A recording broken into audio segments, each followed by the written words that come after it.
Welcome, everyone, to episode number 134, or is it 43? I think it might be 43. Yeah, I'm losing track. We've done so many episodes. It's episode number 143 of Talking Kentucky. My name is Coleman Scott. I'm here on a beautiful night in Topeka, Kansas, where it is finally not negative 20 degrees wind chill. It actually got up to 75 today, which is very nice. Sometimes we talk about Kentucky basketball and football on the show. Sometimes we talk about grocery stores. Sometimes we talk about really random things. And tonight, we're going to talk about something very cool. We're going to talk about the 150th anniversary of the Kentucky Meat Shower and the Kentucky Meat Shower Festival in Owensville, Kentucky on February 28th. And here to talk about that with me is a very special guest, Ian Corbin, who reached out and wanted to come on the show. And Ian, thanks for coming on. How you doing? Doing all right. Thanks for having me, Coleman. Yeah, of course. And you're not from Corbin, even though your last No. name's Corbin. Yeah, No. but you are an Eastern Kentucky boy, right? Just give me a little bit of your background. I'm Bath County, Owensville, born and raised. Went to school at Morehead State University. Of course, high school and stuff at Bath County. Then I lived in Lexington for a little while, but I've mainly been here in Owensville the majority of my life. I'm a small town guy at heart, even though I do enjoy the big city and I do enjoy all things Wildcats, even though I'm a MSU Eagle. Well, that's okay. We like Morehead over there. We've had Kenneth Fareed, right, Oh from yeah, over there in Morehead. yeah. I'm sure you were as excited as anybody when they knocked off Louisville in the tournament. Feels Oh like yeah. that was just yesterday. Yeah, that was I was actually doing the radio broadcast. I'm a engineer and producer for our local radio station that I executive produce all Morehead State sports. So I Oh was on the man. radio with Chuck Mraz and Jason Blanton when that final shot went in and Freed got that final block. It was pretty historic. Man, that is a once in a lifetime. That is awesome. Well, that's great. So, and yeah, cool little. So you got some podcasting slash radio, maybe radio Yeah, background a little bit there too. yeah, So 21 years of it. Yeah. that's awesome. Well, I want to kick things off talking about why you're here with the Kentucky Meat Shower. The only person I've ever heard talk about the meat shower in Kentucky is Matt Jones. So that's the only context that I have, but I do know that it happened, and it's a fun fact that I love telling my non-Kentucky friends about Yeah. Kentucky. But maybe you could fill me in a little bit on some more specific historical info on the meat Yeah. shower. Happy to. Yeah. It took place on March 3rd, 1876. We out in Olympia Springs, which is as you're heading towards Menifee County, out of Bath County, and it was a lady was out doing Mr. Crouch was out doing laundry and making some soap out beside her house on their farm, and something fell and hit her, which made her look down and see what it was, and it turns out it was a piece of meat, raw meat. When she looked up at the sky, because of course she just thought it was something, sort of normal. But then when she looked up at the sky, they describe it as a football field size or almost an acre size plot of land. For about 3 minutes, it rained meat down continuously.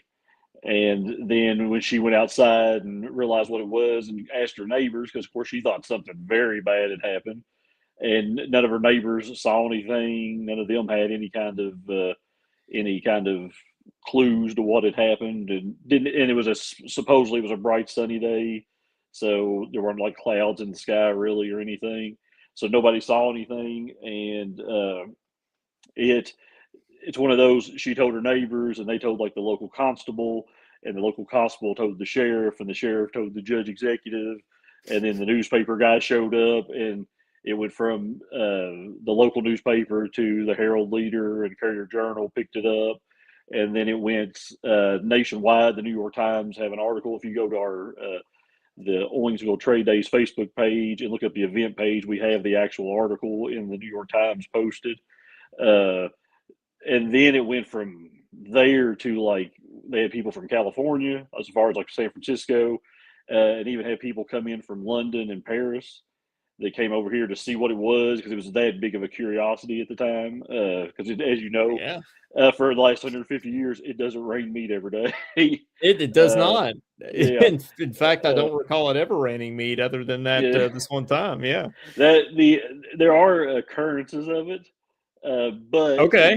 in those occurrences, they have seen the most likely in line of the story is that it was a group of vultures flying over her field and got sick on something they'd eaten. And once one of them vomits, they all do it.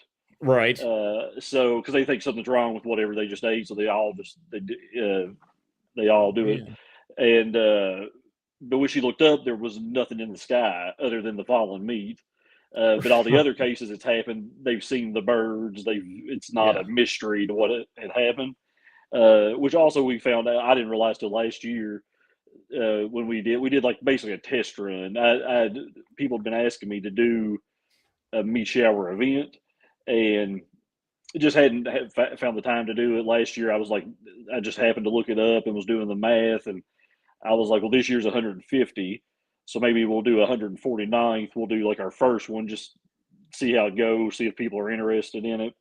Yeah. So I started investigating, looking into it a whole lot more because it's just been one of those stories you heard as a kid here in Owensville and Bath County and surrounding counties, and turns out that vultures can fly like up to like 13,000 feet. So now that I wouldn't have guessed. Yeah, so yeah, they may have been there, but you just couldn't see them because they were that far up. Now, do we know that that's what had? Like, I mean, do we have a definitive answer to what happened? Like, is that we do not? Can we confirm that? Okay. No, then that's kind of our. That is our. I guess you would say kind of claim to fame is it's never been solved. It's unsolved technically. Sure. And the theories are wild. It goes from things of like a downspout, which is like a wind that like picks up just water out of a source and dumps it other places, which they were like, oh, well, it picked up the frogs and the fish and all that, and it just tore them up in the little tornado and dumped them out on this field. Right. But when they tested the meat, the most two likely meat sources, which is really weird. This is a real weird part of the story. Are as if it couldn't get weirder. Yeah, the scientists at Transylvania, which have the last authentic piece of meat in a jar. Oh, that's right. Yeah, it'll be on display here at our history museum. Okay, very cool. They had doctors there tested, plus other doctors from all around tested, and the two most close things they could figure out was horse meat, specifically horse lung, the sample that they'd gotten. And then, but then there was somebody else that thought it was. They called it. It was like the flesh of an infant, so baby meat. Oh, I don't know. Okay, now that's strange. That would throw a wrench in things. And that is like, how do you know that? How do you know? Why are horse lung and baby meat similar at all? Well, that's. I don't know what's more concerning. Yeah, the fact that it is. That's. Well, I choose to believe that it's vultures. I think that sounds like the most logical explanation. We have horses in Kentucky. Maybe it was came well, and that was nearby fields had the horses, so they were like, chances are horses passed away. The vultures ate it. One got sick on the way up, and so it is very, like say 98% it was a horse and probably the vultures. But then it went as far as like you had like these little natural things like the downspout that happen in nature. It is a thing that happens. But then at the time when it happened, they just kind of, or well, there was a fascination with the meteor belt that's in our solar system, and a very, very highly respected professional writer, he wrote that he believed it was a planet that had blown up. Pieces had come in. They called it the meat belt. instead of a comet belt. The And meat. it somehow it had entered our atmosphere and fell to the ground, and it was like chunks of space cow or something like I that. I feel like the vulture's a little bit more likely Yeah, than the space yeah. belt. You know, I'm Well, going to go vultures. I was telling somebody that part of the story the other day, and they're like, "Well, if it fell from space, wouldn't it have cooked the meat by the time it got to the ground from You the would think heat?" And I was so. like, "That makes sense. Yes, I never would Yeah. have thought of Would that. have Yeah, at least been medium well. Yeah, by the yeah, I time we mean, got to got to the Earth, I feel like for yeah, sure. But well, so you said it's the second year of the festival, right? yeah, Last year's the yeah." first time. So how did it go last year? It went for being which last year would have been March 1st. This year it's February 28th. For it being March in Kentucky, it went very well. we had Okay. around we ended up figuring out by people talking to people, and our history museum has like a guest book for you to sign into when you come in. Okay. So we were able to kind of figure out it was around 600 people were in town for it, and it was kind of it wasn't like a last minute deal, but it was a pretty quick. Like in January, we're like, "Hey, let's do this," and then by the end of February, we had about 600 people come in. We had the piece of meat at the History Museum last year. We actually had a professor from Ann Arbor Oh wow. drove from Michigan to the festival, talked to Professor Kurt Goday, which is he's the keeper of the meat, as I call him, and I think he hates that I call him that, but Yeah, he's the gentleman in Transylvania that has the sample, and she came and talked to him, asked all of her questions, and then her and her son drove back to Michigan that night. So wow. they came that far for the day to visit and see the meat, because it has been the museum in Transylvania has been under construction for a while, so Oh, so you can't it's see the very meat. hard, yeah, to go see it. And Okay. they have a that's a whole nother story, Transylvania University, which I'm happy to get into with you, because Yeah, well, it's yeah. Why does Transylvania, of all the places, why does Transylvania have Bath County's meat? That is it's interesting. it's a it is a fascinating story. Transylvania was I think the 13th university in the United States. They are the oldest west of the Alleghenies. Hmm. They started out as a medical school. They were one of Okay. the like best medical schools in the country, in the world. They were so good that their students left and went and opened up like Cincinnati, University of Cincinnati, University of Louisville, which then their traffic kind of slowed down a whole lot because it's easier to go on the river to Cincinnati, Louisville instead of coming all the way to Lexington. Uh, so then they started to kind of bring people in and back, get a little more attention. They started sending their students and their teachers to Europe, and they were finding like all these new mechanical pieces of equipment that they were using for medicine. Brought back all these like samples. They have some of the wildest samples you'd ever see, because they are actually now today they're like the second best medical museum in the country outside of the one in Philadelphia. Uh, so they have all this stuff, but they ended up eventually still closing the medical school. The building that the museum is in is fireproof, so like every room's kind of like a vault. And when they just decided to finally close it up, they just kind of put everything in a room and shut the door. They then eventually Kurt was actually he is an art professor. He was the samples like when they would do like they'd have a class and be like, oh, we have this painting in our archives. They were like horrible. They were pixelated from like the 70s. They were just horrible pictures. So Kurt decided on his own to kind of like, I'm gonna go back and catalog everything we've got. That way, from now on, it looks a whole lot better. It's nice presentation. And Jamie, which is another professor there, is a physicist. He was working on a separate project. They kind of like they just met each other, and they're like, "Hey, we'll just kind of help each other out."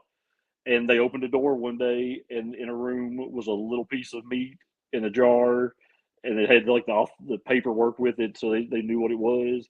And then he just kind of like became Kurt kind of became like obsessed with it, like trying to figure out the mystery, what it was, how it happened. And then it was there at the museum for 150 years now. And for some reason, a couple of local T-shirt places, I'm sure you've heard of them, Kentucky for Kentucky and Shop Yep. Local Kentucky. Mm-hmm. Like 2 years ago, they just randomly put out meat shower shirts.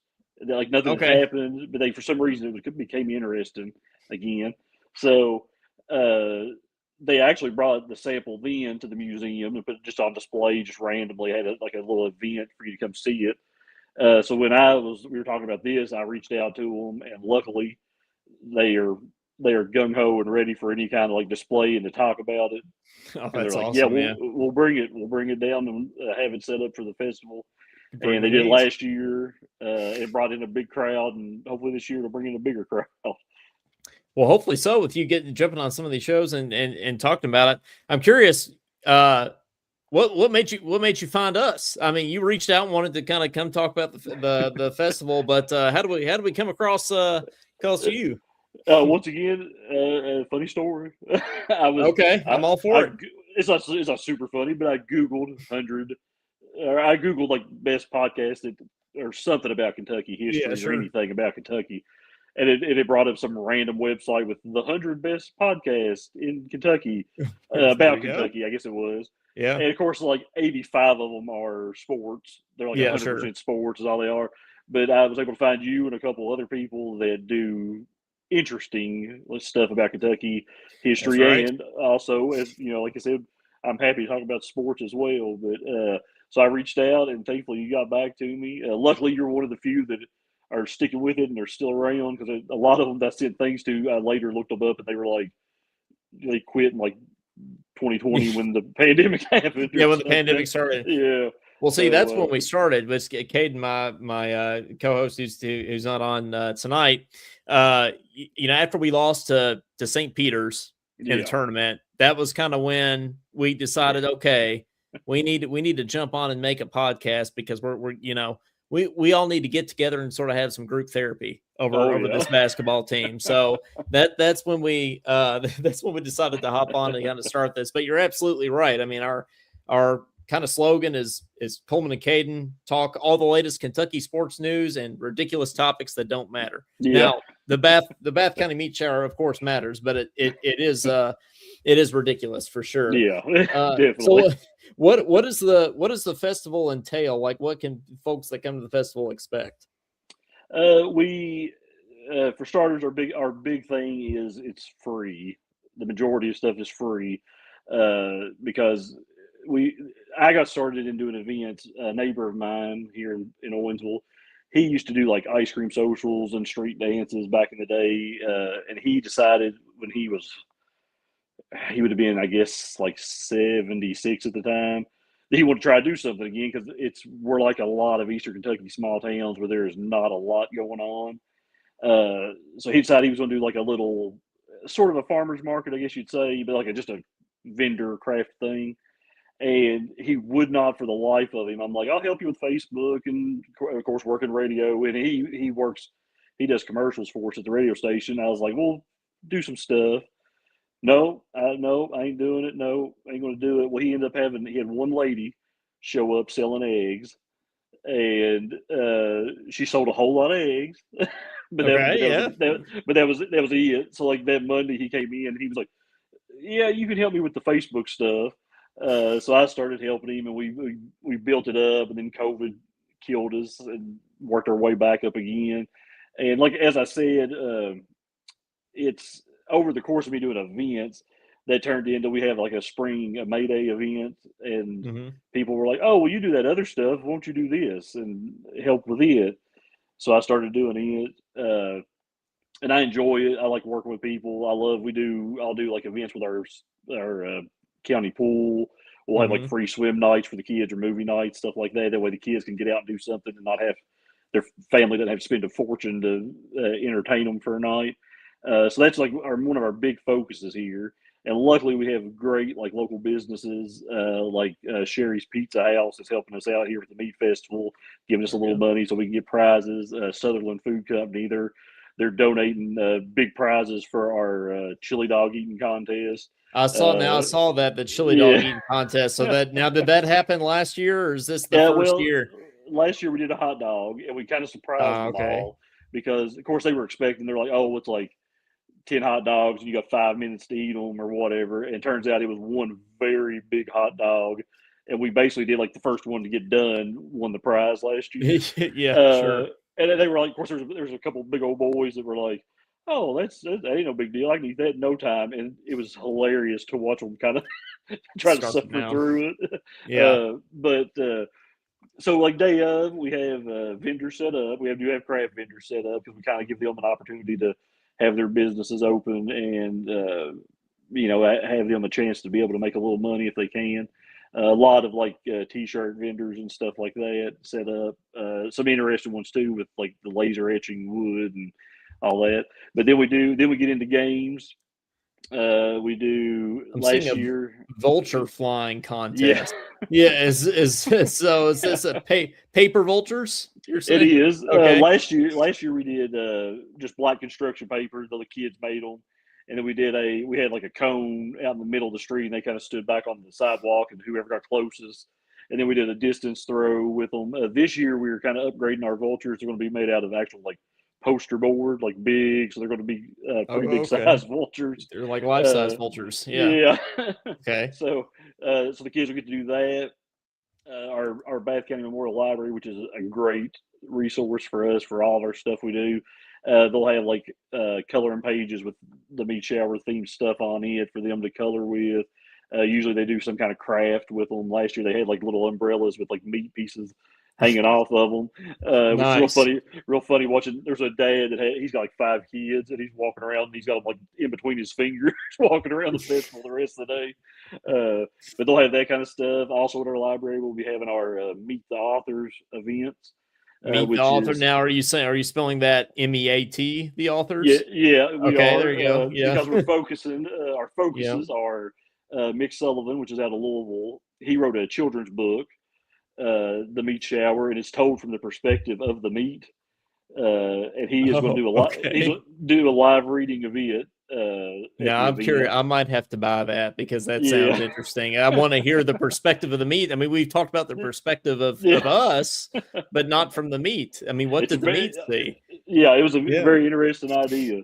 And then we have, I know Kevin McQueen, which is a Kentucky author, and Marvin Bartlett, which you may know from Fox 56 News, and he does a Spirit of the Bluegrass. Last year he came and actually did a feature on us that we'll be posting it and have it shared. But they've both written books with like chapters about it. So we're going to have them come up and kind of discuss how they found out about it, what got them into history and writing and that kind of thing. But then we also have other authors that are like fantasy, just history in general, Kentucky history, young adult, all kinds of different genres and stuff. And they'll be set up around the library, so you can come in and just talk to them and meet them, buy their books if you are interested.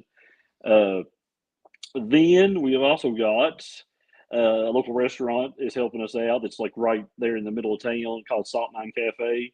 They are doing our exotic meat tasting. So we've got a bunch of very odd meats, and he's figured out like little hors d'oeuvres, finger foods that you just kind of come in and try them while they last. Hopefully no horse lung in there though. Hopefully no, not that I know of, but you never know. And then we also have our mystery meat chili contest, which more than likely it's beef, but it doesn't have to be. It doesn't have to be. Okay, it could be burgoo. Some burgoo, right? Throw anything in there. Yeah. Yeah. So we've got actually the gentleman at the Salt Mine Cafe. He's going to be participating in that, but it's also for like home cooks and stuff. We'll have it set up at the Christian Church Fellowship Hall, which is called the Ramsey Building. It's literally right under the stoplight in the middle of town. We'll have them set up in there for that, where people can come in.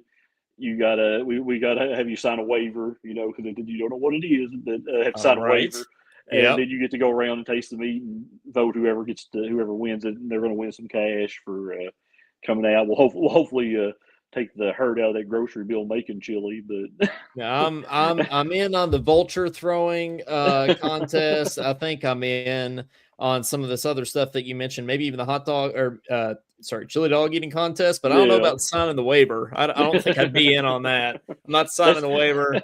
Yeah, I think I'll sit that one out. that's more the health department than it is us. You just have to Yeah. keep track of everybody. Yes. Yeah. but, No. yeah, then we're doing that, and then I guess you would say the grand finale at 4 p.m. It is going to rain meat over Bath County for the first time in 150 years. Well, now, okay, you've got to explain this. Yeah. I can only explain that it's fallen from the sky out of the Oh, so clouds. this is a surprise. It's a This is surprise. It okay. You is. can't. Okay, you Yeah, got to it come is. to the It is. festival. Yeah, it is. It is 100% meat falling out of the sky. That Okay. you will be able. We're going to do a reenactment. You watch it happen, and then the kids can actually go out because it will be safe to eat. It'll be safe to consume. The kids can Okay. go out and find them a piece of meat, and we're talking about having it numbered and maybe do prizes with if you find the number Okay. on the piece of meat. But that's our kind of our grand finale. Is it's just going to rain meat for the first time in 150 years over I Bath mean, County. it can't get any more grand than that. I mean, when you Yeah, mention rain meat from the skies, yeah, that's it can't get any more grand than that for sure. But it sounds like a great time. It sounds like it's going to be a great festival. So I think one of the unique things about Kentucky is the pride that each county has. As a yeah, Kentuckian, you know this. I mean, every county has its own thing. And speaking of Matt, I think in his book, as Mitch Plea's book, which tangentially to the political side of the book, yeah, he featured, did a feature on each of the 120 counties in Kentucky, yeah, and yeah, that was really, really interesting. Obviously, he talked about the meat shower in Bath County, and I'm from Frankfort, born and raised yeah, from Franklin County. We don't have a meat shower, but we do have the capital, so that's nice. yeah. But being born and raised there, what other, I mean, besides the meat shower, what makes Bath County Bath County? One of our more normal historical, but also still kind of odd events is the county seat, which is Owingsville. It is named after the Owings family because Thomas Dye Owings and Richard Menifee, which is Menifee County, they decided to have a challenge who could build the bigger, grander house, got to name the town. Okay, And yeah. and Thomas Dye Owings won. His house, which was part of our haunted history walk during October, we do. Um, it is their foyer has a big staircase in it. It was the tallest freestanding staircase east of the Mississippi. I don't know if it still is or not, but West of it's the three stories. Alleghanies. Yep. It's 3 stories tall. When they opened the house, finally they had it built. They had a big grand dinner.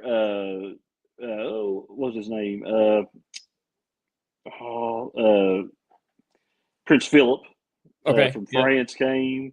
Uh, Dignitaries from all over the state and the country, they came to it.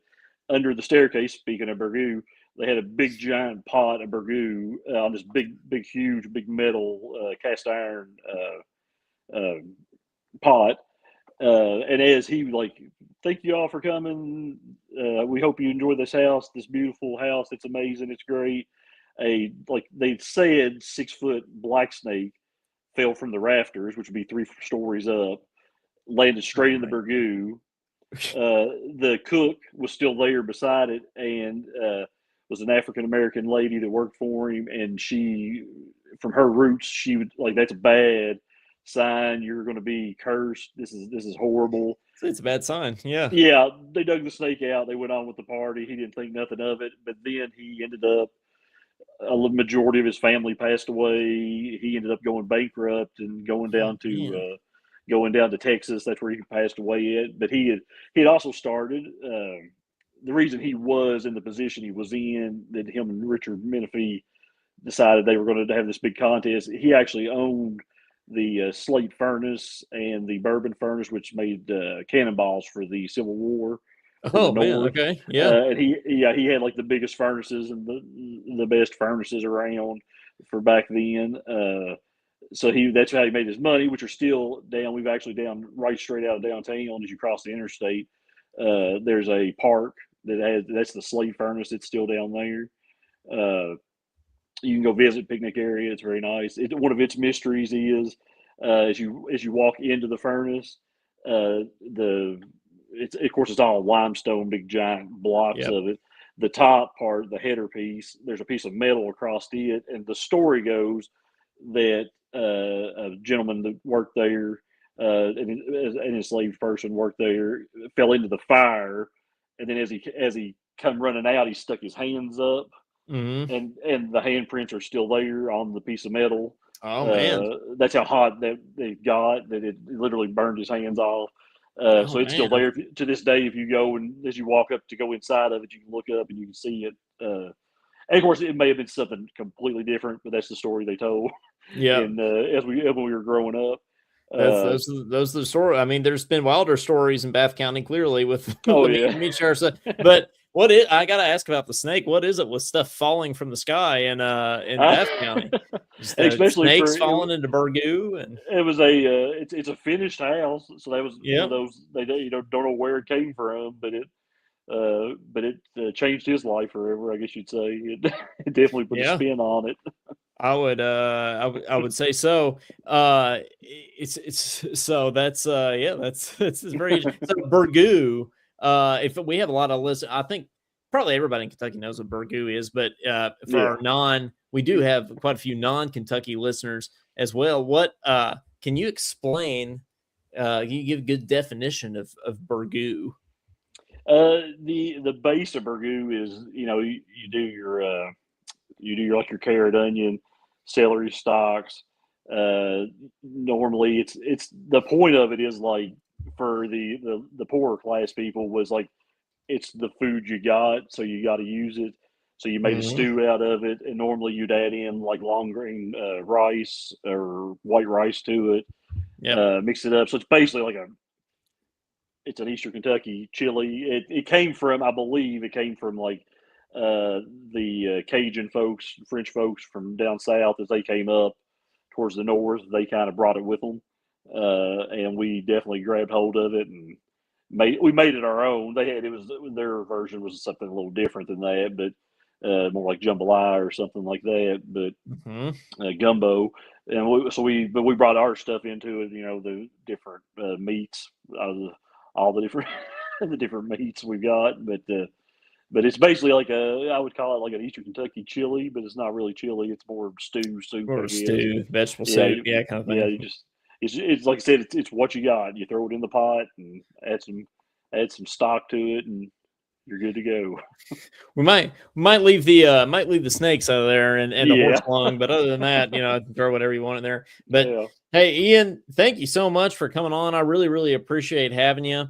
And everybody needs to make it out to the Meat Shower Festival 150th anniversary, and especially if you want to see it rain meat from the sky in Bath County for first time in 150 years. Yeah, been our joke. Be sure to bring your umbrella because you'll never know what'll fall out of the sky in Bath County. That's exactly right. That's exactly right. Well, thank you so much, Ian. I'll let you go here. I will stay on a little bit longer, maybe talk a little cats and take a couple calls from our viewers. But I appreciate having you. All right, I'm happy to do it. Thanks for having me. All right, thanks. We name every one of our episodes Talking something. I think this one we got to name it Talking Meat. Is that going to be the name of the episode? Yeah, sounds good. I think that's got to be it. Okay, we'll do it. All right, thanks, Ian. Appreciate it. All right, see you. Thanks. See ya. All right. Well, you heard him. You got to come to the Bath County. Got to come to the Meat Shower Festival. I think that'll be a good time for sure. But wanted to talk a little bit of cats before we get off here for sure, because we're on quite a little win streak here in Kentucky basketball world as the Cats take down both Oklahoma and Tennessee with the denim uniforms on, throwback to 1996. It was looking gloom and doom there in the first half as yet again the Cats come from behind, this time not quite the 17 that they did down in Knoxville, but came back 14 points to beat the Volunteers with the 96 championship team in attendance. It was a great sort of old school Kentucky win. And now, the Cats are sitting at 8-3 in the SEC. You get a week off. You go down to Florida in Gainesville this weekend, who's playing really, really well. And last time we played Florida, we beat them. They went on to win the national championship last year, of course. Caden and I were in attendance for us taking down the Gators. And, the way you're playing, you got to wonder, like, why can't they beat Florida, right? Why can't they continue this little win streak? But I said it on, the Arkansas post-game show. I think you're firmly in the tournament now, and absent a complete collapse. I think the only way that you could possibly not make the tournament is if you lose out in the regular season and lose your first game in the SEC tournament. I think that's the only way that you don't get in the tournament at this point, which, honestly, going into SEC play, I was wondering if we'd even have a chance to make the tournament at all, that we'd have to really have some major upsets in order to even get in. If you ask me today, I think we at least win one or two more of these games. I know we got a tough stretch ahead. But I think if you go 11-7 in the SEC, I think you're looking at maybe a 7 seed, might drop to an 8. But I think if you ask me today what we're going to be in the tournament, I think we'll be looking at that 7-10 game. And I think with sort of the way the season started and losing your three of your best players, I think you kind of got to be happy with that. Not happy with it in the grand scheme of Kentucky basketball because, we expect national championships here. But the context of this year, with the fact that the roster was poorly constructed and you've had the injuries that you've had, I think you kind of gotta look at that and say Mark Pope's done a heck of a job kind of turning this thing around and getting the best out of this group of young men. I do want to take a couple of your calls here because I'm sure everybody is happy about us sweeping Tennessee, because how could you not be? 502-234-1504. Give us a shout. We got a lot of people down here in the comments. Madeline says you might need a meteorologist, spelled MEAT, of course, to predict your weather. Very punny there, Madeline. I did see the I forget who it was. One of the I'll kind of maybe I'll about it here. Hey there, you're on with Talkin Kentucky. What's up, Clyde? Hello. I'm actually, as you're speaking about the game, I'm actually rewatching the game right now. Hey, since you've been on. It's one of those you got to rewatch. I want that one on DVD, Clyde. It was a good game. I just as you were calling, I was getting ready to mention. I don't remember which player it was, but there was a Tennessee player that was on camera, on record, saying he thinks that they're a better team than us, even after losing to us twice in a row and blowing a double-digit lead. Still thinks that they're better than us. What did you think about that, Clyde? Well, actually, I think Tennessee does have better talent than us. I do. Okay, they have better talent, but Clyde, they're not a better team. But they're not. But they're not a better team. Well, there you go. Talent doesn't make.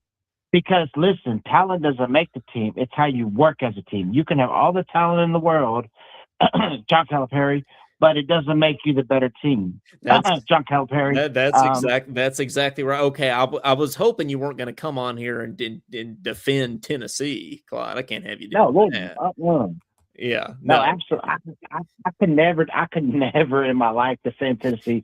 But I mean, Amen is better than any player we have on our team. He just is. He's going to be a top 10, top 5 pick. He's better than anybody we have on the floor.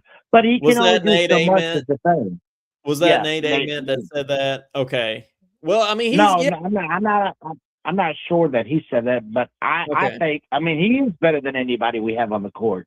But I mean, he went off against us, but He did. even he wasn't enough to beat us, is what I'm saying. He was. I mean, he dropped what, 29, something like that, maybe even more. No, I think it was 29. I think he dropped 29, Yeah, and yeah. but yeah, you're totally right. And I honestly, I think Pope, at least in the second half, put Colin Chandler on him, and he did a good job. I mean, he kind of limited. Yeah, he hit some tough shots, but what are you going to do? He's a great player. He's going to Right. hit. He's going to hit some. Right. He's not going to. You're not going to totally shut him down. But historically, I think Collins lost some minutes because of his defense. But I thought he did a good job the other night. Yeah, it's hard, especially with his talent. I mean, he's 6'11", and it's just hard to stop him. I mean, you know, I mean, he was. I mean, he did shoot well against us, and you know, we were trying to put a hand up. It's just where he's so tall, he can shoot over anybody. That pretty much, like any guard that pretty much guards him, he can just, like, when he jumps, his body is more up in the air than the person's with the hand defending. So, I mean, there's not really much you can do that. I mean, the only thing I would try to do, I mean, you know, try to stop him from going to the paint. I mean, because, you know, I feel like that is your best bet, because I feel like when he shoots, you can't really block somebody that's tall that can shoot. Heck, it's even hard to block Yelovich when he shoots because he's tall. Same with Big Z. When Big Z was here, it was hard to stop him because he was 7'1" shooting the three. So it's hard to block somebody that's tall like that can shoot. But I feel like he's a little weak in the paint, same as Big Z was. Yeah. And I think Yelovich, between Nate Ament, Big Z, and Yelovich, I think Yelovich is stronger in the paint than both of those guys. I think Yelovich has more muscle, and I think he's more comfortable, as you can see during the season. He's getting more comfortable driving to the basket. He and is. I think that's what you need, especially with Cam Williams being out. You need Yelovich to step up more. You know what I'm saying? Oh, you do. What Chandler's doing is just absolutely incredible. I call him white chocolate. Because, I mean, he's a bad man. He really is. I mean, he is really coming to his own. And I didn't think that was going to happen this year. Because I know we were hyped about Chandler. We were saying, oh, second year Colin Chandler, he's going to do something. Well, for a while he did. But it's like when SEC play happened, he just turned up another level. And it is great to see, because I've been wanting him to do that, and he has done that. So I'm very happy about it. He's absolutely done that. And Yelovich, I'm going back to that point, you know, I thought the best game that Yelovich has played all year was against Arkansas, and it wasn't really even close. And, you know, that's the most physical team probably that we faced in the SEC, and probably will face. Certainly, you know, the most athleticism. And I didn't know he had it in him, to be honest with you. So Me neither. It was encouraging to see, and hopefully he can keep that going. I think playing Yelovich at the 4, it fits Mark Pope's system better. When you have, you know, like you said, kind of a tall, lanky 4 that can shoot the ball. I mean, that allows you to spread the floor, like a Mark Pope team needs to do to be able to be successful. Who do you think, like, out of all the SEC teams, like, do you think Arkansas might be the most physical SEC team out of all of the SEC teams? Because I think Florida's physical. I think Florida is physical, especially their bigs. I think Florida has the best bigs in the SEC. I do. I mean, their bigs are going to be, if you can stop their big Saturday, you can beat them, because their guards I'm not really worried about. I'm not really worried about Lee or Boogie Flan. I'm more worried about their bigs. Again, especially with Marino and Brendan Garrison going up against their bigs and Yelovich. It concerns me a bit, because I know that Florida can win the rebound and battle over us. So, well, you know, this is a game that having Jaden Quaintance would certainly help you a lot. But you know, I do think Arkansas is one of the more physical teams. They're definitely the most physical team we've faced so far. Florida's up there too. Historically, I would say Tennessee. You know, Rick Barnes teams typically play very physical. I don't think they're that kind of team this year. I think they just play a little bit differently. You know, you don't have the Grant Williamses in there, like Right. of the past, where you're just kind of like having a fist fight down there. But Yeah. what do you feel like we're gonna? How you feel like we're gonna finish the season, Clyde? You think? You think we're gonna? Give me two things. I know you. I was gonna ask if you Let me think. look at this. I was Let me gonna look at ask the if you schedule think real quick. we're gonna make the tournament, but Oh I yeah, know. we are. Oh, definitely. Yeah, I know. I know you think we're gonna make the tournament. So, what seed do you think we're gonna get, and what do you think our final SEC record is gonna be? So, okay, we got Florida, Georgia, Auburn, South Carolina, Vanderbilt, Texas A&M, and then Florida. I think we might end with, well, I mean, Georgia should be a win. Auburn, I think, will be. I think South Carolina will be.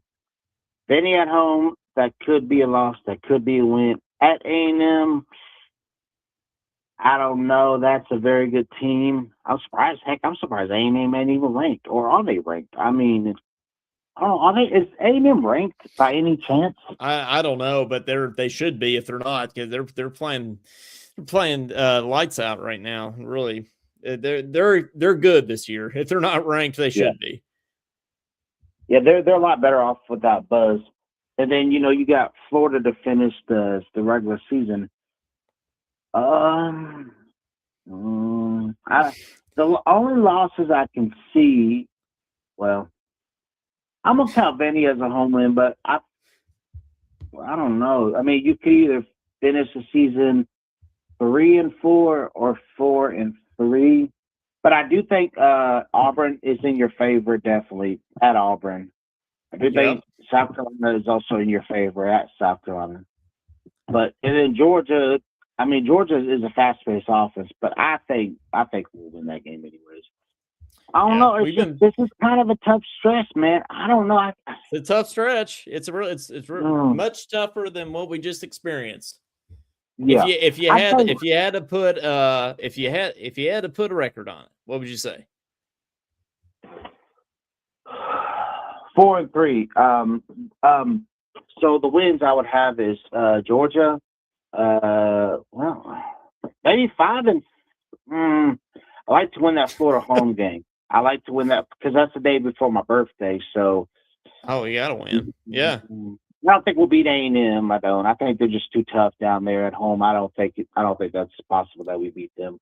They're too physical at home. They're very good at home. So you going 4-3? Yes. 5-2.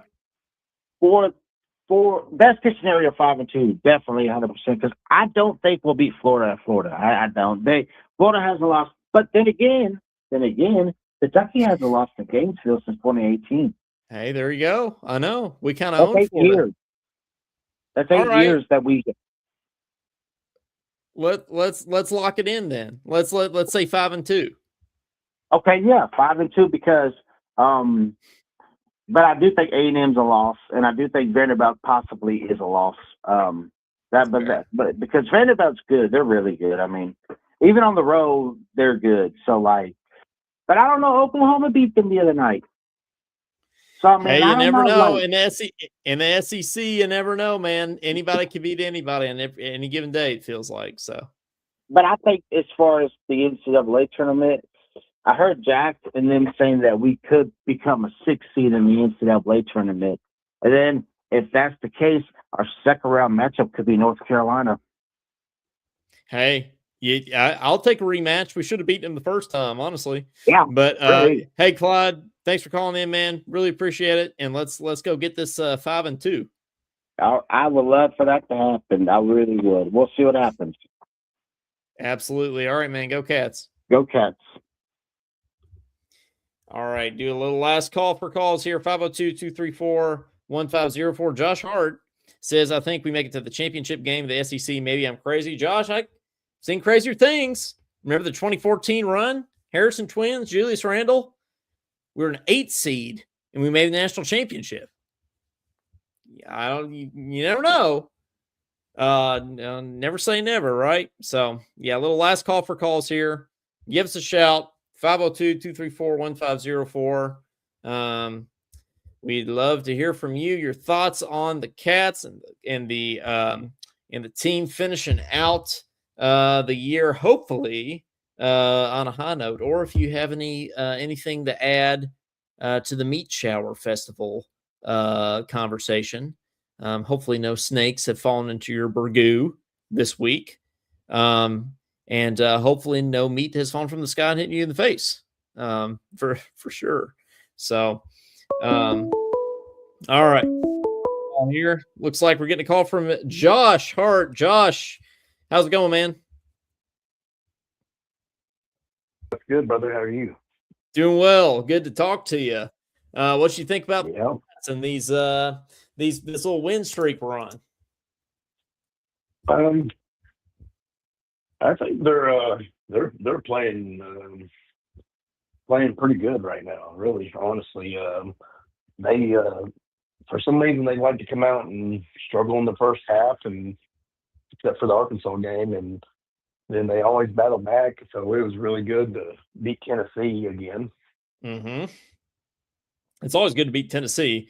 It's a tougher backstretch of the schedule here, but you feel good about finishing strong. Are you with Clyde's 5-2 record to finish out these last 7 games?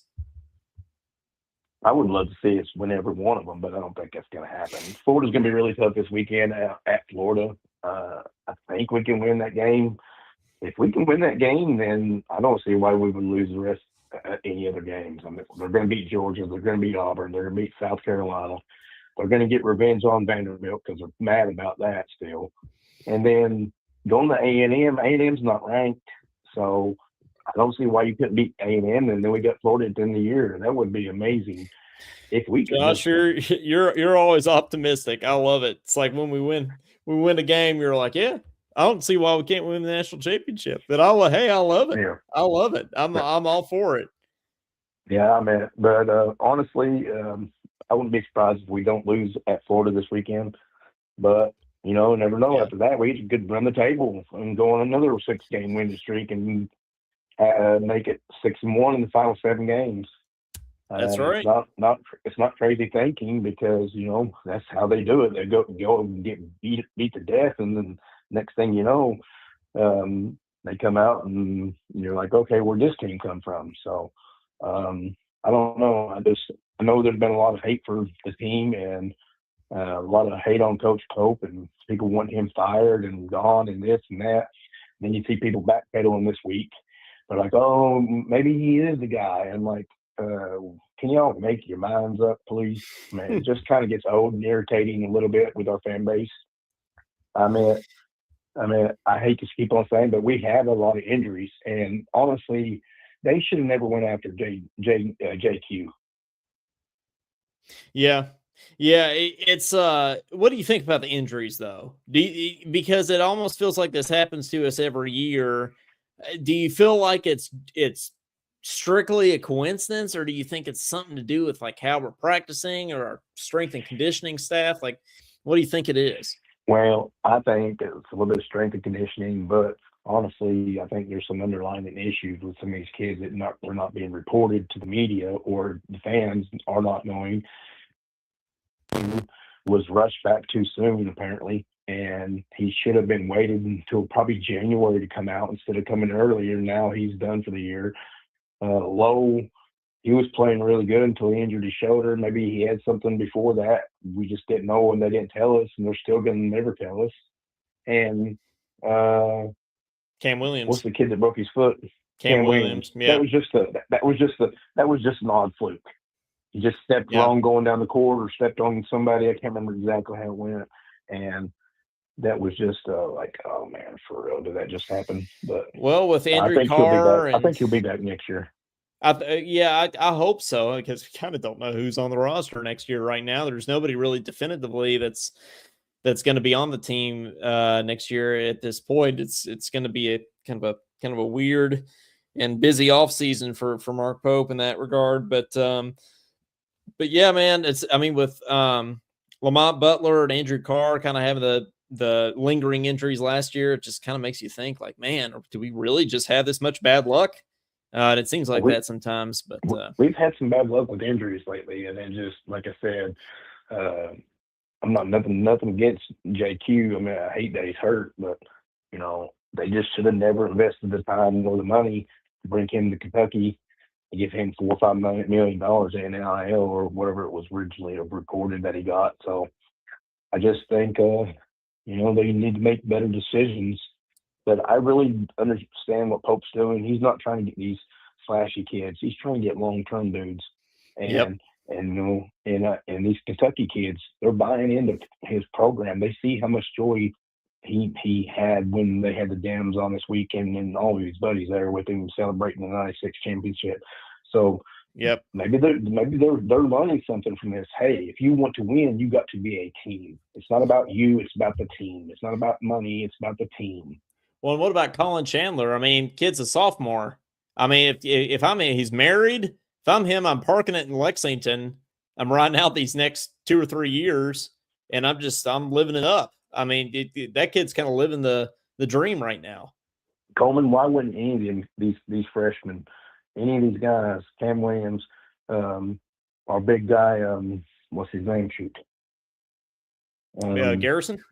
Yeah, all these kids. Why wouldn't they just come back? Why would you want to leave? Always you go to the Jeep League. It's Kentucky. I know.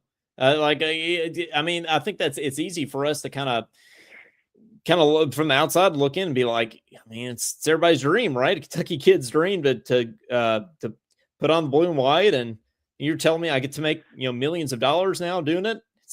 I mean, you're right, Josh. I would sign up. I'd be like, okay, I'm here. You're going to give me $1.5 million in the next 4 years each year. Okay, I'm here until I'm a senior. Then I'll go pro, and then develop and be a better athlete. That's what they do. They rush and rush and rush, and that's what really hurt college basketball is the one and done. They should just they really ought to just do away with it, but they never will. I just don't understand. Like I said, it was me personally, and I had the opportunity to play for Kentucky, I would just do all 4 years, and on top of that, on top of basketball, get educated, because basketball is not forever. Yeah, for some. I mean, Calipari had a good point about the NIL stuff. I think you saw this video, Josh, where he was talking about, hey, some of these kids are making $4 or $5 million, but then they're not going to make it right into the NBA, and they're not going to have a degree, and they're going to have to go from making 7 digits to $50,000 a year.